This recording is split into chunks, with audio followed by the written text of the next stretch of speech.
Hallo Leute, ja noch ein kleines Update-Video zu dem Retric, weil ich habe da jetzt über die Woche verstärkt dran weitergemacht.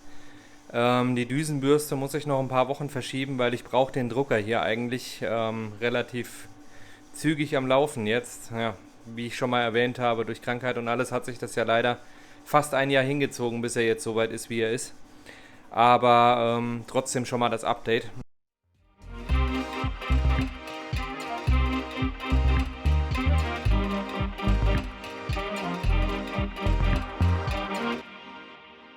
Also ich habe auf jeden Fall jetzt hier an der Stelle die ganzen Stecker geändert, so dass sie halt auch zu dem Board passen, so wie sie hingehören. Anstatt halt diesen Dupont-Steckern, die hier drin waren. Ich halte sie gerade nochmal in die Kamera. Die waren halt ursprünglich an den Kabeln dran, was halt relativ schlecht war.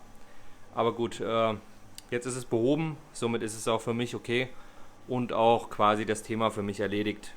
Ich werde da jetzt nicht mehr weiter großartig was drüber erwähnen, aber ihr könnt ja gerne mal schreiben, falls ihr selber so einen Drucker gekauft habt, ob das bei euch auch so war, dass da die schwarzen Stecker dran waren, wenn ihr einen Octopus bekommen habt. Ja, dann gehen wir jetzt mal kurz zum anderen Drucker rüber. Ja, das ist halt jetzt der Tronxy, der ist jetzt zu.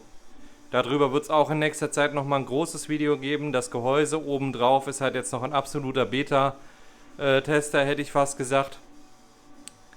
Weil es ist noch nicht alles ganz fertig, die Schrauben haben noch nicht genau gepasst und das Material muss dünner werden. 2 mm ist deutlich zu viel und deutlich zu schwer. Ja, das ist im Moment jetzt noch mit Kreppband fest, weil ich habe die Scharniere hinten noch nicht fertig bekommen vor Weihnachten. Die wollte ich eigentlich noch fräsen, das habe ich nicht gemacht, weil ich keine Zeit hatte und deswegen ist es halt jetzt im Moment noch mit Kreppband fest. Deswegen kann ich auch den Drucker nicht mit seiner normalen 15.000er Acceleration fahren, weil ansonsten würde mir halt der Deckel wegfliegen. Hier ist zum Beispiel jetzt auch die Webcam befestigt innen drin, die guckt jetzt unten rein.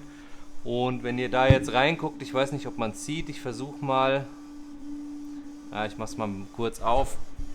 Aber wenn ihr da jetzt reinguckt, dann seht ihr da halt diese zwei schwarzen Panel, die dort am Laufen sind.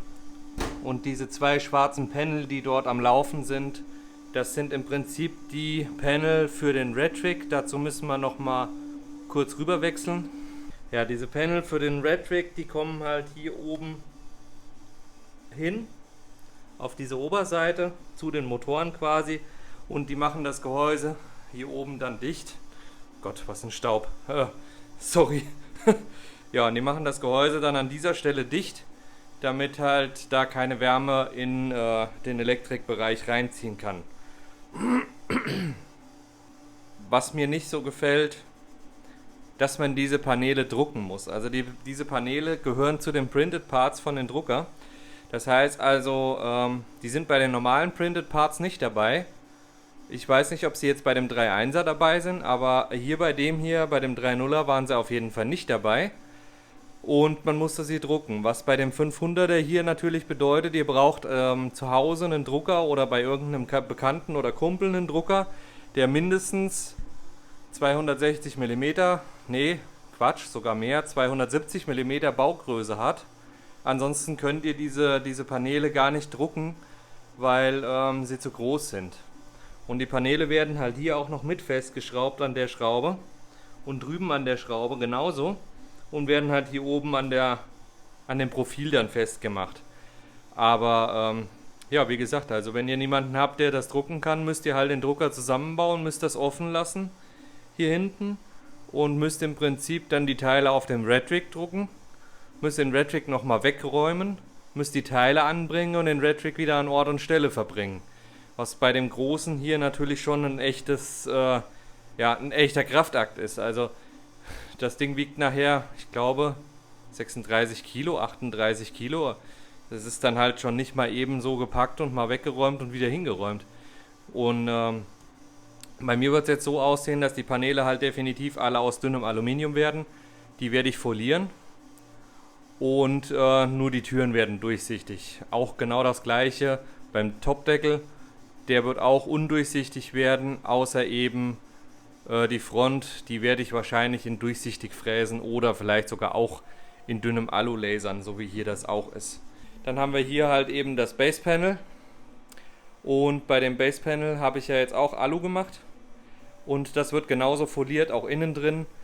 Gut, die Backplate ist jetzt nicht foliert, aber das macht auch nichts, weil da kommt Dämmung dran, damit keine Wärme zu den Elektronikparts rüberziehen kann. Ja, und das Panel hier, das hatte ich auch geändert, weil das war sehr schlecht konstruiert in dem Dreier. Ich habe gesehen, bei dem 3.1er haben sie es quasi genauso gemacht, wie ich das jetzt hier umkonstruiert hatte damals. Weil die Motorhalter saßen bei dem Originalteil hier oben auf dem Alublech drauf. Das heißt, man musste 2 Z-Achsen Motorhalter noch wegbauen, musste das Blech einlegen und musste die dann wieder hinbauen. Das war mir halt ein bisschen zu blöd, deswegen fahre ich jetzt halt manuell mit der Hand die Achse komplett hoch von der Z-Achse und tue dann das Blech unten reinschieben, lasse es runterfallen und mache dann halt eben das Blech fest. Und dann hat sich die Sache erledigt. Dadurch, dass ich natürlich dünne Alubleche nehme, muss ich für die vorgesehenen 4 mm, die Redrick halt für die Paneele vorgesehen hat, natürlich auch noch Unterlegscheiben oder eventuell auch hier komplette Leisten lasern, die halt dann die Dicke noch aufsetzen auf 4 mm. Aber wenn ich halt die Außenhaut in Aluminium mache, brauche ich halt keine 4 mm wie bei einem Acryl. Das ist völliger Overkill, dann würde der Drucker nachher 100 Kilo wiegen und dann kann ihn kein Mensch mehr bewegen. Ja, das schon mal zu den Updates von Redrick. Ich hoffe, dass ich alles jetzt erwischt habe, was ich dazu sagen wollte. Ich bin nämlich gerade so am Durchdenken, ob ich noch irgendwas vergessen habe. Nein, habe ich nicht. Und ich denke, das wird sich dann auch jetzt nach und nach dann zusammenfügen, dass man auch sieht, wie der Drucker dann aussieht. Vor allen Dingen bin ich gespannt auf die blaue, also auf die metallic blaue Folierfolie, die eigentlich ja fürs Auto ist.